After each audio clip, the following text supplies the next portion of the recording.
नमः सिद्धेभ्यः।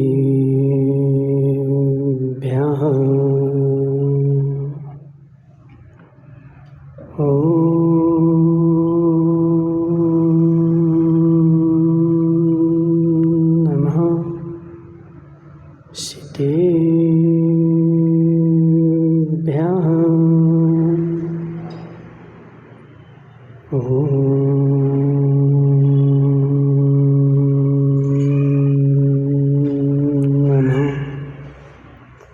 सिद्धेभ्यः।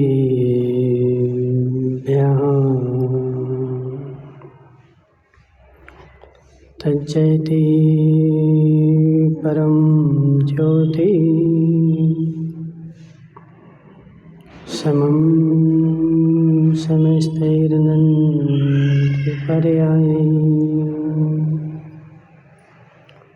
दर्पणतले विसकला प्रतिफलति पदार्थमालिका यत्र। नमो अरिहन्ताणं नमो सिद्धाणं नमो आयर्याणं नमो अज्ञायाणं नमो लोये सभ्यसाहोणम्।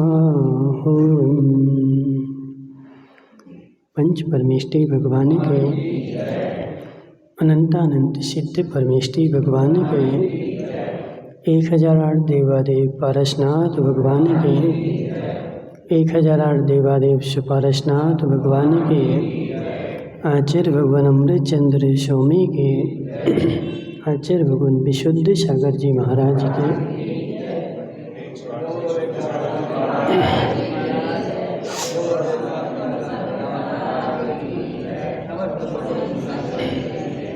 शिव तीर्थंकर भगवान की दिव्य देशना श्यामराज वाणी जयवंत हो। आचार्य भगवान अमृतचंद्र स्वामी पुरुषार्थ सिद्धि उपाय ग्रंथ में सत्य व्रत का स्वरूप बताते हुए समझा रहे हैं कि है जीव, जो जो वचन संसार में मेरे अहितकारी हैं वो सारे वचन असत्य हैं। जिस जिस वचन में मेरा हित ना हो वह सारे वचन अहित की कोटि में, असत्य की कोटि में जाते हैं। मेरा हित कौन से वचन में है, मेरा हित कौन से वचन में है, पहले यह निर्णय करना पड़ेगा रमेश भाई। मेरा हित कैसे होगा और मेरा अहित कैसे होगा? हित अहित का विवेक जगाए बिना, हित अहित को जाने बिना, और तुम अपने वचनों को बोले जा रहे हो कि मैं तो सत्य कह रहा हूँ, तुम्हारे वो वचन सत्य हो ही नहीं सकते राजेश भाई। तुम्हारे वह सारे वचन असत्य की कोटि में जाएंगे। और दूसरी बात समझना ओम प्रकाश जी, सत्य वचन भी तुम कब बोल पाओगे रमेश भाई? सत्य वचन भी तुम कब बोल पाओगे? जब तुम आगम को जानोगे। स्मृति, प्रत्यभिज्ञान, तर्क, अनुमान, आगम, क्या है जी? 5। स्मृति, प्रत्यभिज्ञान, तर्क, अनुमान, आगम। हरकचंद जी क्या है जी?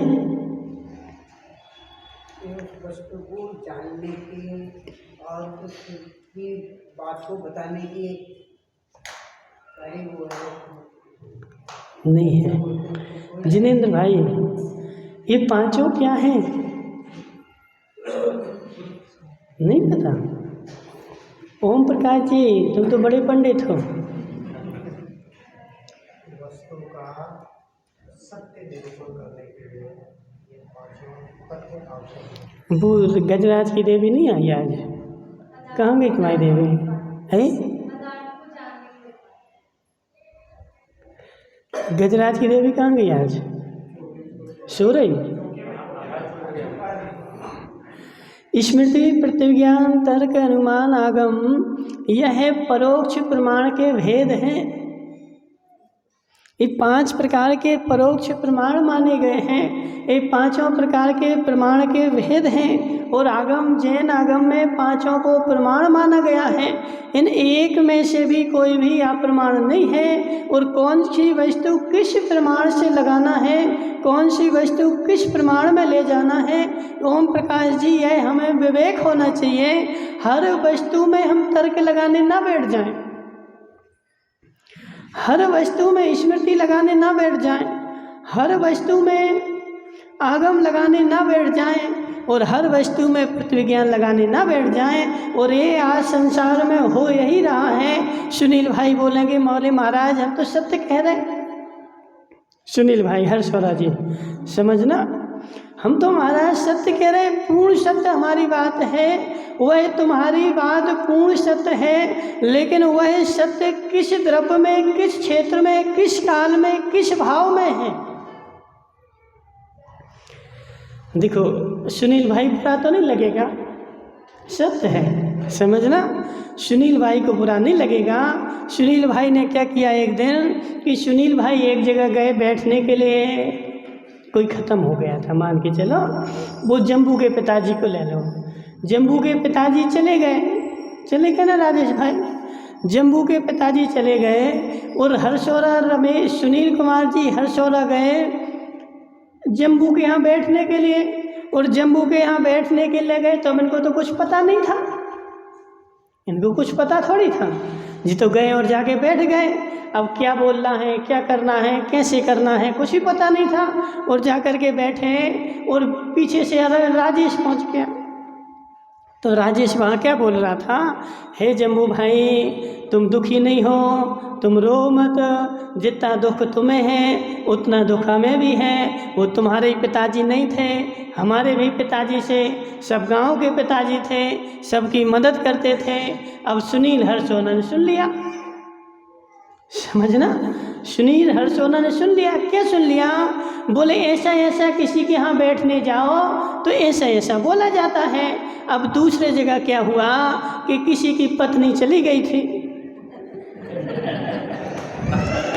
समझना, किसी की पत्नी जो थी वो चली गई थी। अब सुनील भाई हर्षौला गए बैठने के लिए। सुबह जाके क्या बोले, रो नहीं, तुम्हें दुख है, हमें भी दुख है, वो तुम्हारी पत्नी नहीं थी, हमारी भी पत्नी थी, सब गांव की पत्नी थी, सबको दुख है। और ऐसा उन्हें वहाँ जाके बोला। और सुनील हर्षौरा की पिटाई हो गई। अब सब रमेश भाई, उनने क्या गलत बोला, उनने क्या गलत बोला? जब रमेश जम्बू के यहाँ गए थे तब भी तो बोला था, और जब वहाँ पे बोला था तो सब लोग प्रशंसा कर रहे थे, सब खुशी मना रहे थे कि हाँ तुमने अच्छा बोला। और वही के वही शब्द तो तुमने यहाँ लाके बोले ना। जम्बू भाई भैंस रोड गड़वाले, समझो जरा, वही के वही सारे शब्द जो वहाँ बोले थे वही सारे तो यहाँ बोले। एक भी मैंने कम नहीं किया, एक भी मैंने ज़्यादा नहीं किया। और वहाँ सब लोग मेरा सम्मान कर रहे थे, मुझे अच्छा बोल रहे थे, और यहाँ मेरी पिटाई हो गई। ओम प्रकाश जी बोलो ना जरा। विवेक का अभाव रहा कि ज्ञान का अभाव रहा? विवेक का अभाव रहा कि बुद्धि का अभाव रहा? राजेश भाई समझना, बुद्धि नहीं थी बेचारे के पास, ज्ञान नहीं था बेचारे के पास कि कहाँ कौन सी चीज़ कब बोलना है, किस प्रसंग में बोलना है। यहाँ मैं बोलूँगा तो सही होगा कि गलत होगा, यहाँ बोलूँगा तो सही होगा कि गलत होगा, उसके पास ऐसा विवेक नहीं है। अब इसकी सुना है जी, बैठा ना वो रजत भाई, तुम भी भैंस रोड गढ़ के हो, 9 तार आगे, तुम्हारे पिताजी कहाँ गए? दुकान में बैठे।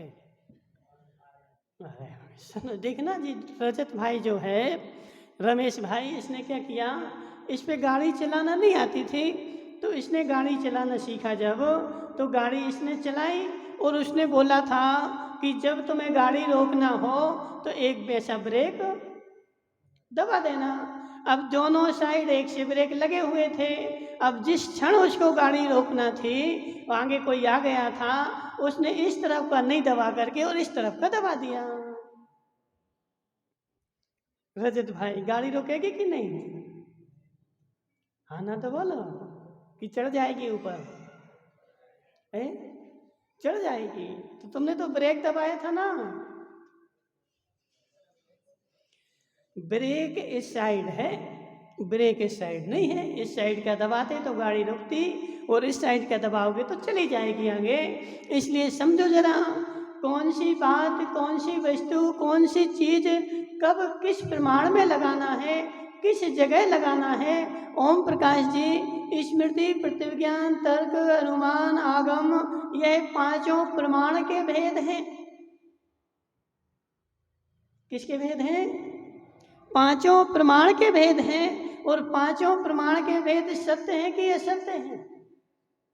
अब जी रमेश भाई, ओम प्रकाश तो क्या बोलता है, बोले वो महाराज क्या है ना, महावीर को तो कुछ काम नहीं था, फ्री बैठे थे तो सब लोग सब कुछ कहते रहे, उनकी आवश्यकता क्या पांच प्रमाणों की?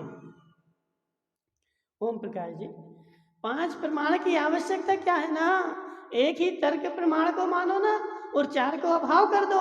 तर्क प्रमाण से मैं सारा निर्णय कर लूंगा, अपनी बुद्धि से मैं सारा निर्णय कर लूंगा, तुम्हारी बुद्धि से सारा निर्णय होने वाला नहीं है। आचार्य यहाँ वही बात बता रहे हैं कि चौथे प्रकार का असत्य तीन प्रकार का है। एक गर्हित वचन, एक पाप सहित सावध वचन, और तीसरे प्रकार के अप्रिय वचन।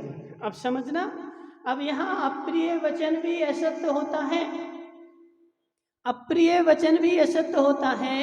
इसलिए मैंने नियम ले लिया कि आज के बाद किसी को अप्रिय वचन बोलूंगा ही नहीं। पाटे जी, ले लिया तुमने? हाँ ना तो बोलो। आज के बाद मैं कभी अप्रिय वचन बोलूंगा नहीं, क्योंकि अप्रिय वचन जो है वो असत्य होता है। अब समझना नौताड़ा वाले, रजत भाई, तुम्हारा पुत्र माना कि पुत्र उत्पन्न हो गया, ठीक है ना। अब पुत्र उत्पन्न हो गया, अब डॉक्टर ने बोला कि इसको इंजेक्शन लगाना पड़ेगा, और इंजेक्शन देख करके वो रोने लगा। अब क्या करोगे? क्या करोगे? अब देखो, बेचारे ऐसे बैठे रहते जिसे बोल के नहीं जानता, समझना। इसलिए वो जम्बू अच्छा है, वो जल्दी बोल देता है, समझना। जल्दी बोल देता तो जल्दी निर्णय हो जाता है। अब तुम 1 घंटे बोलोगे, पूरा समय तुम्हारे ही में हो जाएगा, समझना। अब उस बच्चे को इंजेक्शन लगाना ही पड़ेगा, क्योंकि बिना लगाए उसको ठीक होने वाला नहीं है। तुम रो चाहे गाओ चाहे कुछ भी करो, लेकिन तुम्हारे लिए इंजेक्शन लगाना ही पड़ेगा माता। और उसकी वो नहीं भी पीता ना कड़वी दवाई, तो उसकी नाक बंद करके और चम्मच में रख के और गले में रख देते कि देना ही पड़ेगी, यदि नहीं दोगे तो वह मर जाएगा, वह जीवित नहीं रह पाएगा। उसको जीवित रखना है, इसलिए कड़वी दवाई भी पिलानी ही पड़ेगी। ऐसे मनुष्य को जीवित रखना है, उसके धर्म के प्राण जीवित रखना है, तो राजेश भाई कड़वी दवाई भी पिलानी ही पड़ेगी। वो कितना ही रोए, कितना ही गाए, कितनी कुछ भी करे, लेकिन कड़वा उसको देना ही पड़ेगा। कड़वा नहीं दोगे तो बेचारे के धर्म के प्राण निकल जाएंगे। रमेश भाई, आज संसार में समस्या क्या है? बेचारे के पास बुद्धि ज़्यादा है नहीं है, और गुरु की मानना चाहता नहीं है, और स्वच्छंद होकर के चलना चाहता है, और थोड़ा सा जानता है, और थोड़े से जानने को ही पूरा मानता है। थोड़ा सा जानना खतरनाक नहीं है, समझना। क्या नाम तुम्हारा? गजराज भाई। थोड़ा जानना खतरनाक नहीं है, थोड़ा जानना तो और अच्छा है, थोड़ा जानना तो कल्याणकारी है। लेकिन थोड़ा जानने के साथ साथ थोड़े जानने को पूरा नहीं मानो। अब जी हरकचंद जी बैठे हैं, अब हरकचंद जी ने समय सार पढ़ लिया और हरकचंद जी क्या बोलते, बोले महाराज वही सब कुछ है। ठीक है ना, समय सार ही सब है। हमें राजवार्तिक नहीं पढ़ना, हमें धवला नहीं पढ़ना, हमें गोमटसार नहीं पढ़ना, हमें न्याय शास्त्र नहीं पढ़ना, हमने समय सार पढ़ लिया और वही समय सार ही सब कुछ है और उसके अलावा कुछ भी नहीं है। तो मात्र समय सार ही सब कुछ होता तो महावीर भगवान ने फिर धवला का उपदेश क्यों दिया, गोमटसार का उपदेश क्यों दिया, समय प्रवचन सार का उपदेश क्यों दिया? यह सारे उपदेश दिए, यह सारा जब हरकचंद जी पढ़ोगे तब तुम सत्य असत्य का निर्णय कर पाओगे। एकमात्र ग्रंथ पढ़ करके और तुम यदि सत्य असत्य का निर्णय करने बैठ गए तो तुम्हारा निर्णय गारंटी हमारी सत्य निर्णय नहीं हो पाएगा। ओम प्रकाश जी, सत्य निर्णय नहीं हो पाएगा।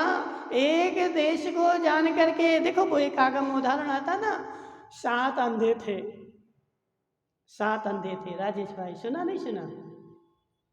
वो बेचारे ने कुछ भी नहीं सुना, उसको सब सुनाना पड़ेगा।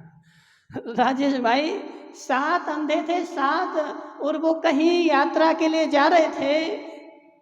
आज वो व्यास जी ने वो बैठे, व्यास जी समझना, 7 अंधे यात्रा के लिए जा रहे थे और रास्ते में एक हाथी खड़ा हुआ था और वह जैसे रोड से चले गए तो अड़ गए उस हाथी में। अब हाथी के पार कैसे जाएंगे? उन्होंने वहां पूछा, भाई कौन है यहाँ, क्या खड़ा, पत्थर डला क्या? तो कोई आंख वाले ने बोला कि नहीं, पत्थर नहीं है, यहाँ हाथी खड़ा है।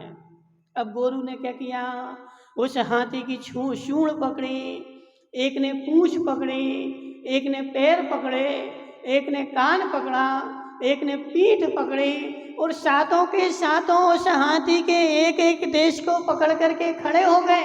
और खड़े होकर के उन्होंने अपने हाथों से जान लिया कि यह हाथी है और आगे गए और आगे जाकर के वो फुर्सत में बैठे थे और फुर्सत में बैठ करके चर्चा कर रहे थे कि भाई आखिर हाथी देखा क्या? हाँ, आज तो आनंद आ गया। आनंद क्यों आ गया? आज मैंने हाथी देख लिया, आज मैंने हाथी जान लिया और 7 के 7 आनंद मना रहे। अब चर्चा शुरू हुई और ऐसी चर्चा शुरू हुई कि जिसने पूंछ पकड़ी थी ना, उससे पूछा गया कि भाई हाथी कैसा है, हाथी कैसा लगा? समझना रमेश भाई, हाथी कैसा लगा? हाथी तो रस्सी के जैसा है। जिसने पैर पकड़ा था वो लड़ने खड़ा हो गया, कैसे हाथी रस्सी के जैसा? हाथी तो खंबे के जैसा है। तीसरे को चैन नहीं पड़ी और चैन न पड़ने के कारण जिसने कान पकड़े थे, हाथी सूपे जैसा है। चौथा बोला नहीं, हाथी तो दीवार जैसा है। पेट पकड़े था ना, जिसने सूंड पकड़ी थी वह क्या बोल रहा है कि हाथी तो कैसा है, वो नरम है, दब रहा था। 7 के 7 बेचारे अंधे थे और 7 के 7 बेचारे अंधे होने के कारण उन्होंने एक एक अंग हाथी का पकड़ा था और उस एक एक अंग को ही पूर्ण हाथी मान लिया। और 7 के 7 की लड़ाई हो रही, वो उसको मार रहा है, वो उसको मार रहा है, वो उसको मार रहा है। क्यों? मैंने हाथी देखा है, मैं ही सत्य हूँ। और दूसरा बोल रहा है कि मैं ही सत्य हूँ, कोई एक दूसरे को असत्य मानने के लिए तैयार नहीं है, मैं पूर्ण सत्य बोल रहा हूँ। जबकि बेचारे तुम्हारी आंखें ही नहीं हैं।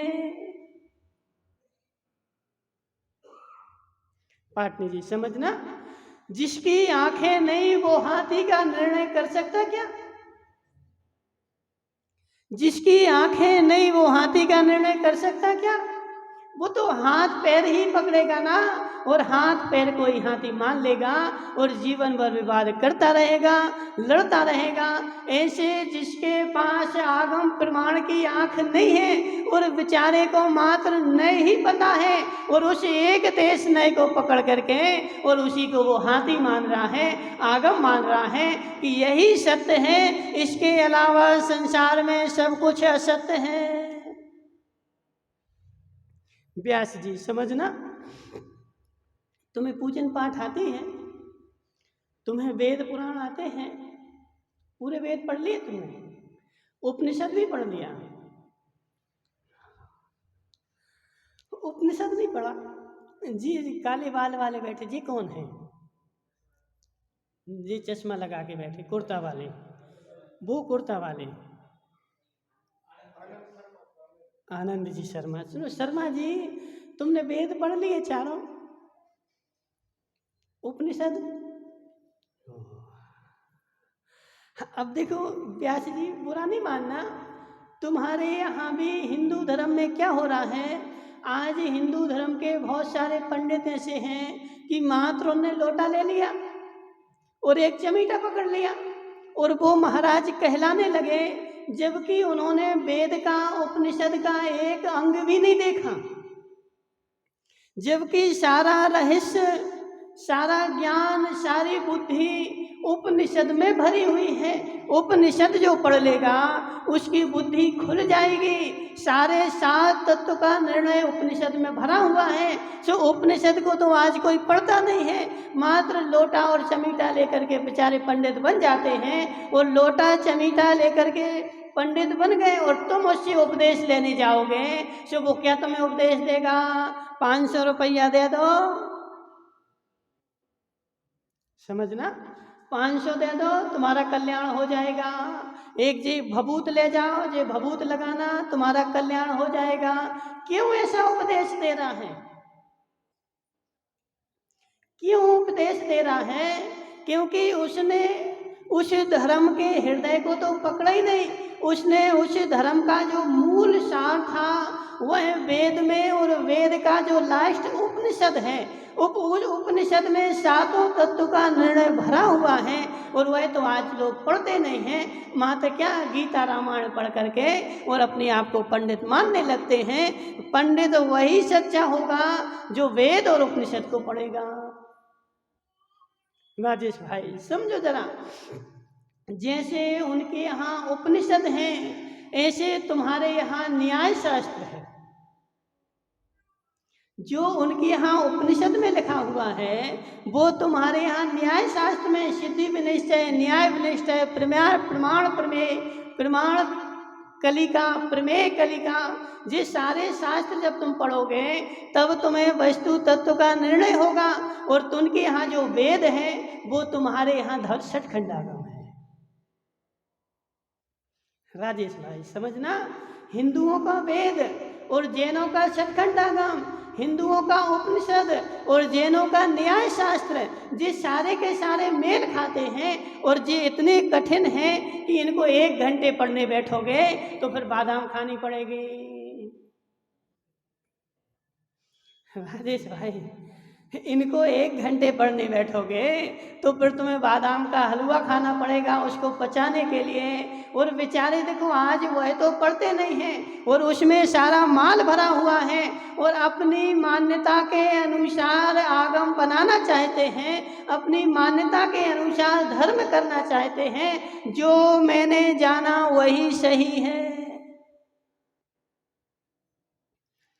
हे मिथ्या दृष्टि, हे मिथ्या दृष्टि, रमेश भाई बुरा नहीं मानना, बुरा नहीं मानना। हे मिथ्या दृष्टि, तू जब तक पूर्ण आगम को नहीं जानेगा तब तक तेरी बुद्धि खुलने वाली नहीं है, और तब तक तेरा वचन सत्य होने वाला नहीं है। पूर्ण आगम को जानने के बाद फिर तुझे निर्णय करना पड़ेगा कि कहाँ मुझे कौन सी वस्तु कैसे लगानी है। माता अब तुमसे पूछते हैं, समझना। हरचौरा जी, तुम्हारे बेटे का क्या नाम है? दीपेश भाई, ठीक है। दीपेश की अम्मा, समझना, तुम्हारे घर में कभी रिश्तेदार आते हैं? आते ना। तो जब तुम्हारे यहाँ रिश्तेदार आते हैं तो तुम उनको क्या खिलाती हो? बोलो।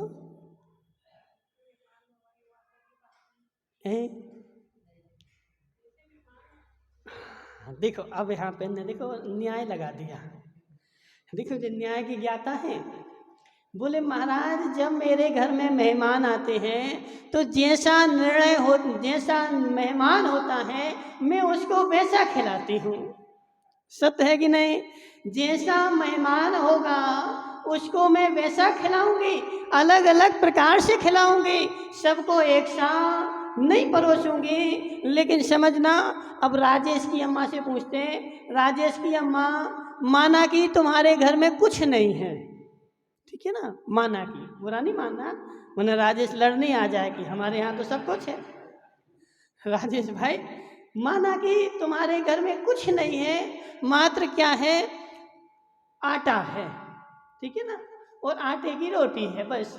अब तुम्हारे घर में कोई भी मेहमान आएगा तो तुम क्या खिलाओगे? ठीक है ना हरकचंद जी, मेरे घर में कुछ भी नहीं है, मात्र आटा है, गेहूं है, तो यदि कोई भी मेहमान मेरे घर में आता है तो मैं उसको आटे की रोटी खिलाऊंगा। क्यों? क्योंकि दूसरी वस्तु मेरे पास है ही नहीं, जो है वही तो खिलाऊंगा। लेकिन जिसके पास सब कुछ भरा हुआ है, सब सारी वस्तुएं हैं, और मेहमान जैसा आएगा उसको मैं वैसा खिलाऊंगा।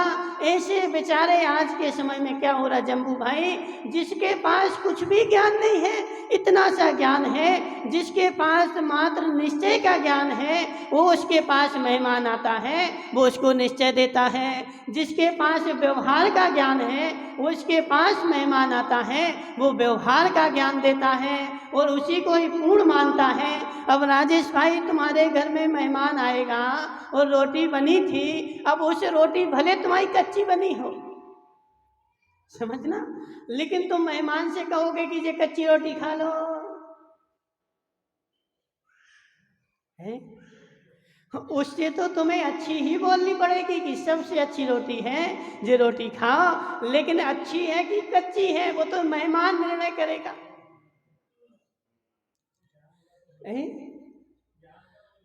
देखो ज्ञान तभी होगा जब उसने पकी पकाई खाई होगी, समझना।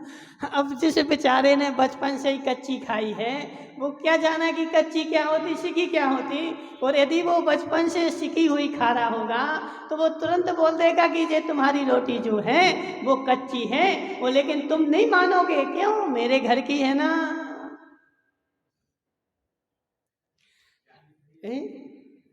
तुम मानोगे कि मेरे घर की कच्ची रोटी,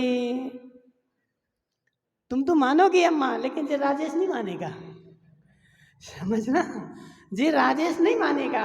और हरचौरा जी पक्का निर्णय मानना, पूर्ण सत्य मानना, आज संसार में लड़ाई क्यों हो रही है, आज संसार में युद्ध क्यों हो रहा है, आज संसार में विवाद क्यों हो रहा है, व्यास जी, क्योंकि मैंने पूर्ण नहीं जाना है, मैंने पूर्ण नहीं माना है, और मैंने जितना माना है मैं उतने को ही पूर्ण मानता हूँ और वही सबको देना चाहता हूँ। और प्रत्येक व्यक्ति उस हाथी के जैसा बोलता है कि मैं तो सत्य बोल रहा हूँ। जिनेंद्र भाई, सत्य बताना, जिसके पास व्यवहार का ज्ञान था, जिसके पास मात्र पूजा पाठ का ज्ञान था और उसने दूसरे को ज्ञान दिया तो मात्र पूजा पाठ का ही ज्ञान दिया, जिसके पास मात्र आत्मा का ज्ञान था उसने दूसरे को ज्ञान दिया तो मात्र आत्मा का ज्ञान दिया। लेकिन व्यवहार और निश्चय से भी अभी बहुत सारा है। अब इसमें देखो माता, जिसने पूर्ण आगम पढ़ा होगा, जिसने पूर्ण आगम जाना होगा, उसके पास बुद्धि है, उसके पास विवेक है, उसके पास ज्ञान है कि सामने वाले की कितनी कैपेसिटी है, सामने वाला कितने ज्ञान में है, समझना। हरचौरा जी मोक्ष मार्ग प्रकाशक में लिखा हुआ है कि उपदेश भी श्रोता को देख करके देना चाहिए। डॉक्टर है कोई, वो बैठे डॉक्टर साहब, समझना डॉक्टर साहब, राजमल जी समझो जरा, NS की बोतल होती है, एक DNS की भी होती है, ठीक है ना, एक RN भी होती कि नहीं? अब NS की किसको लगाओगे और DNS की किसको लगाओगे? बोलो। जिसको श्वास चल रही हो, जिसको शीत बढ़ गई हो, उसको NS लगाओगे कि DNS लगाओगे? DNS लगाओगे ना, NS नहीं लगाओगे। क्यों? ओहो, देखो बैठ जाओ। देखो ओम प्रकाश जी, जैसे संसार में एक डॉक्टर है, ऐसे तुम्हें भी धर्म का डॉक्टर बनना पड़ेगा।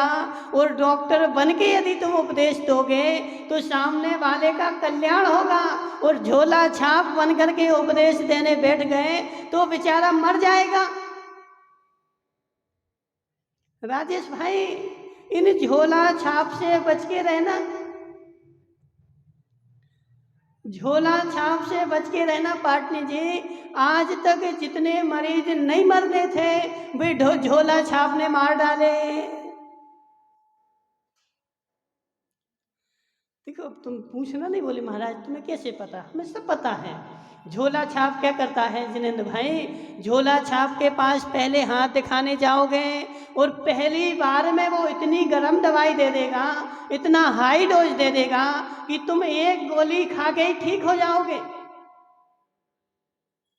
जिसके पास विवेक नहीं है, बेचारे ने MBBS नहीं किया है, जिसने पढ़ाई नहीं करी है और मात्र दूसरे को देख करके बन गए इनके जैसे ओम प्रकाश जी के जैसे।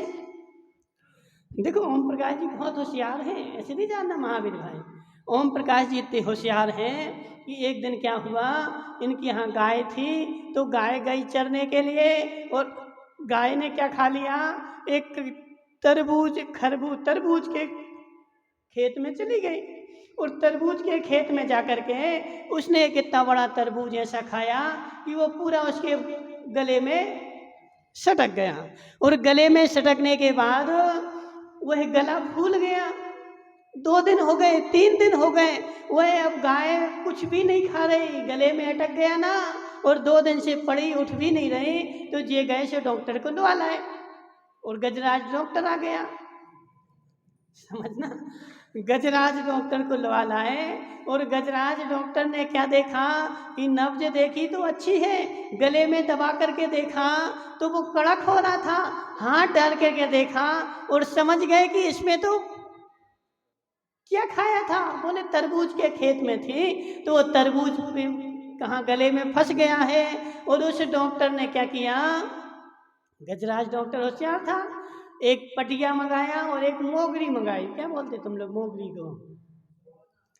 हैं? धोना, जैसे कपड़े कूटे जाते ना, धोना बोलते ना, हाँ जो भी। हाँ तो उसने गजराज डॉक्टर ने एक पटिया मंगाया और एक धोकनी मंगाई और नीचे पटिया लगाया और ऊपर से धोकनी मारी तो वो जो तरबूज था वो फूट गया और फूटने के साथ साथ वह पेट में चला गया। गाय तुरंत उठ गई, खड़ी हो गई। ओम प्रकाश जी होशियार थे, बोले हम तो मूर्ख हैं, दिन भर राखियां बेचते रहते वहां। उस डॉक्टर ने तो 500-1000 रुपये पकड़े और लेके चला गया। बोले ये काम अच्छा है, एक मोगरी मारो और 1000 रुपये लो,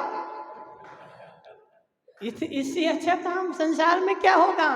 शुभ ओम प्रकाश जी ने क्या किया, वह राखियों की दुकान बंद कर दी और घर पे टेबल लगा के बैठ गए और बाहर बोर्ड टांग दिया, डॉक्टर ओम प्रकाश जी जैन MBBS।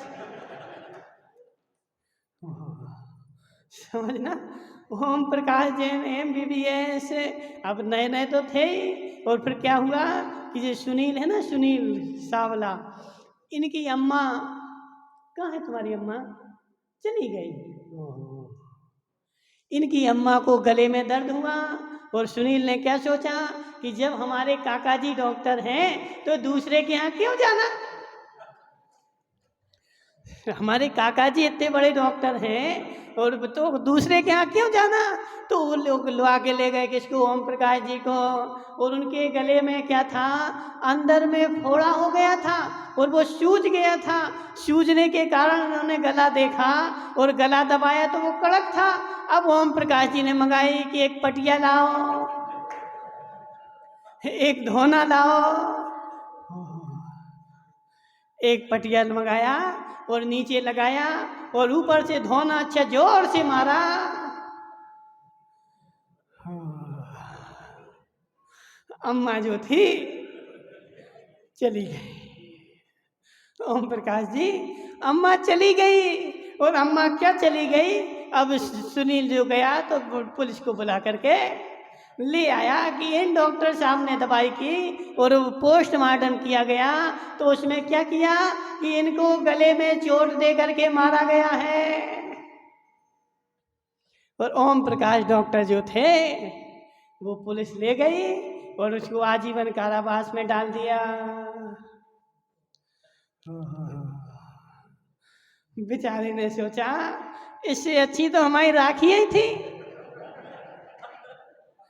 इससे अच्छी तो राखी ही थी कि हम 20 साल से बेच रहे थे, कम से कम जेल में तो नहीं जाना पड़ा। और जी आज ही दुकान खोली और पहला मरीज देखा और पहले ही मरीज चला गया ऊपर और मुझे जेल में बंद होना पड़ा। इसलिए ओम प्रकाश जी समझो जरा, इन झोला छाप डॉक्टरों से बच के रहना। आज तक जितनों को मरना नहीं था उन झोला छाप डॉक्टरों ने मार डाला। राकेश भाई, तुम भी डॉक्टर हो ना? इन झोला छाप डॉक्टरों ने मार डाला बेचारे को। क्यों? क्योंकि उसको पहले दिन से ही उसको ऐसी गर्म दवाई देना प्रारंभ कर दी कि लास्ट में उसको देने के लिए दवाई ही नहीं बची। राजेश भाई समझना, एक सत्य घटना है, हमारी आंखों देखी। एक झोला छाप डॉक्टर था तो एक मरीज गया, उसको खूब श्वास चल रही थी और उसके पास पहुंच गया और उसने एनएस की बोतल चढ़ा दी। अब देखो जम्बू भाई, समझना पड़ता है, विवेक लगाना पड़ता है। इसलिए हमारे पास भी बहुत सारे डॉक्टर आते हैं, लेकिन अपना विवेक लगाना पड़ता है। वो तो बोलेंगे ऐसा खा लो, ऐसा पी लो, ऐसा कर लो, लेकिन तुम्हें भी विवेक लगाना पड़ेगी। एनएस की डॉक्टर बोतल किसको लगेगी? जिसको ज्वर चढ़ा हुआ हो, ताप हो रहा हो, गर्मी चढ़ गई हो, तो उसको एनएस की बोतल ठंडी देने के लिए चढ़ाई जाती है। लेकिन उसमें भी विवेक रखना पड़ेगा, इसको अस्थमा की बीमारी तो नहीं है। राजमल जी, सत्य है कि नहीं? अस्थमा की बीमारी है और गर्मी का समय भी है, तब भी उसको एनएस की बोतल नहीं लगाई जाएगी, क्योंकि वो शीत करेगी और अस्थमा वाले का अस्थमा बढ़ जाएगा। महावीर भाई समझना, उसको तुम्हें डीएनएस ही लगानी पड़ेगी। और उसने क्या किया, उस अस्थमा वाले को जुखाम हो गया, खांसी हो गई और उसकी वजह से उसको बुखार आ रहा था। अब उसने तो देखा नहीं कि बुखार क्यों आ रहा है और एनएस की बोतल लगाई, तो फिर वो उठा ही नहीं और उसने रिपोर्ट कर दी। फिर उसको लाखों रुपए उलट के देना पड़ा। इसलिए भैंस रोडगढ़ वाले जम्बू भाई, इन झोला छाप डॉक्टरों से बच के रहना। इन झोला छाप डॉक्टरों ने आधों को मार डाला, उनको मरना नहीं था, लेकिन इन झोला छाप डॉक्टरों ने मार डाला। लेकिन जो वास्तविक डॉक्टर होगा वह एक क्रम से दवाई देगा। दवाई देने का भी क्रम है कि तुम अभी कितने एमजी की ले रहे थे और वो काम नहीं कर रहे तो थोड़ा सा एमजी बढ़ाया जाएगा, एकदम से 500-700 का नहीं दिया जाएगा। ऐसे सुनो हरकचंद जी, जिसको जो पूर्ण धर्म का डॉक्टर है, माताओं समझना, जिसने पूरा आगम जाना हुआ है, संपूर्ण आगम को हृदय साफ कर लिया है, उस वक्ता की डेफिनेशन गौतम स्वामी ने क्या लिखी? प्रज्ञा प्राप्त समस्त शास्त्र हृदया प्रावत लोक स्थिति प्रशस्ता प्रतिभा परा प्रसममान प्रागे विदृष्टोत्तरा। महावीर भाई, पढ़ा तुमने? नहीं पढ़ा? जम्बू स्वामी ने, गौतम स्वामी ने बृहद प्रतिक्रमण में ये वक्ता की डेफिनेशन लिखी है कि वक्ता कैसा होना चाहिए, उपदेश देने वाला कैसा होना चाहिए। प्रज्ञा प्राप्त समस्त शास्त्र हृदय, जितनी उसकी प्रज्ञा कैसी हो, जो वर्तमान में जितने शास्त्र हैं उन सभी को उसने हृदयंगम कर लिया हो। प्रावृत्त लोक स्थिति, और लोक की स्थिति को भी वो जानता हो। प्राशास्ता प्रतिभा परा प्रसन्नवान है, और उसकी प्रतिभा ऐसी हो कि वह लोग उसकी सुनना चाहते हो, और प्रतिभावान हो, प्रज्ञावान हो, प्रशस्त लोक स्थिति। और उसके साथ साथ में फिर देखना पड़ेगा कि इसको कितना डोज देना है। ओम प्रकाश जी, नहीं आ रहा समझ में? आ रहा ना? तो जिसने पूर्ण आगम को आत्मसात कर लिया होगा उसके पास मरी जाएगा कि हे भगवान, मैं संसार शरीर रोगों से ग्रसित हूँ, मुझे जन्म जरा मृत्यु का रोग लगा है, मुझे धर्म का उपदेश दीजिए। तो पहले उसकी स्थिति देखना पड़ेगी कि ये कितने पानी में है। अब हरकचंद जी के पास जाओगे तो हरकचंद जी क्या बोलेंगे? पढ़ो तुम तो मोक्ष मार्ग प्रकाशक। हरकचंद जी मोक्ष मार्ग प्रकाशक उसको पढ़ना चाहिए जिसने प्रवचन सार पढ़ लिया हो, जिसने समय सार पढ़ लिया हो, जिसने नए चक्र समझ लिए हो, और जो प्रोण हो 10 साल हो गए हो, वो समय सार मोक्ष मार्ग प्रकाशक पढ़ेगा, उसकी बुद्धि खुल जाएगी। लेकिन सुनो, जिसने आज तक ABCD भी नहीं आती उसको तुम प्राथमिकता में पढ़ाओगे, वो भटक जाएगा। सुनो राकेश भाई, इसलिए धर्म का उपदेश देने का सच्चा उपदेष्टा भी वही है जिसने पूर्ण आगम को जान लिया हो, और पूर्ण आगम के जानने के बाद प्रावृत्त लोक स्थिति, जो लोक की स्थिति को भी जानता हो। इसको किसका अजीर्ण हुआ है? जो निश्चय का अजीर्ण हो गया है, निश्चयाभासी हो गया है, उसको व्यवहार का उपदेश देना पड़ेगा। तू निश्चय में मत लगा रख, व्यवहार में भी थोड़ा। और जो व्यवहार का अतिरेक हो गया है उसको थोड़ा निश्चय का भी देना पड़ेगा कि व्यवहार से कल्याण नहीं होगा, थोड़ा निश्चय में भी आ। राकेश भाई, जिसको गर्मी चढ़ गई हो उसको ठंडी दवाई देनी पड़ेगी, और जिसको ठंडी चढ़ गई हो उसको गर्म दवाई देनी पड़ेगी। एक ही दवाई से सारे ठीक होने वाले नहीं हैं। तो तुम्हें कैसे पता चलेगा कि इसको क्या देना है? ओम प्रकाश, तुम्हें कैसे पता चलेगा कि इसको क्या देना है? तो वह तुम्हें पता जब ही चलेगा जब तुम डॉक्टरेट करोगे, जब तुम डॉक्टर होगे। और आजकल देखो रमेश भाई, डॉक्टरी करने वाले तो बहुत थोड़े से हैं, झोला छाप बेचारे बहुत सारे हैं, झोले में एक रख लिया और तुम्हें उपदेश देने के लिए आ जाएंगे कि तुम ऐसा ऐसा करो, ऐसा ऐसा करो। हे बेचारे, तूने अभी आगम को जाना कि नहीं जाना? और वो झोला छाप जो उपदेश देगा, मेरा गारंटी है, नियम है, तुम्हारे प्राण चले जाएंगे। तुम्हारी श्रद्धा के राजेश भाई, तुम्हारी श्रद्धा के प्राण चले जाएंगे, तुम्हारे हृदय से धर्म का अभाव हो जाएगा, और तुम जो है ना एकांती हो जाओगे। क्योंकि तुम्हें जो उपदेश दिया गया वो क्रम से नहीं दिया गया, विधिवत नहीं दिया गया। जो जब देना था, जिस अवस्था में देना था, जिस उद्देश्य से देना था, वो नहीं दिया गया, और मात्र एकांत का उपदेश दिया गया। क्यों दिया उसने एकांत का उपदेश? राजेश भाई, तुमने क्यों खिलाई मेहमान को रोटियां? तुम्हारे पास रसगुल्ले खिलाना था ना तुम्हें, थे ही नहीं मेरे पास। थे ही नहीं मेरे पास रसगुल्ले, मैं मेहमान को रसगुल्ले क्या खिलाऊं, मेरे पास होते तो मैं खिलाता। तो उस बेचारे के पास एकांत का ही ज्ञान था, सम्यक ज्ञान नहीं था, स्यादवाद का ज्ञान नहीं था, पूरी वाणी का ज्ञान नहीं था। जिसके पास स्यादवाद का ज्ञान होगा, अनेकांत का ज्ञान होगा, अनेकांत के बाद स्यादवाद लगता है हरचंद जी।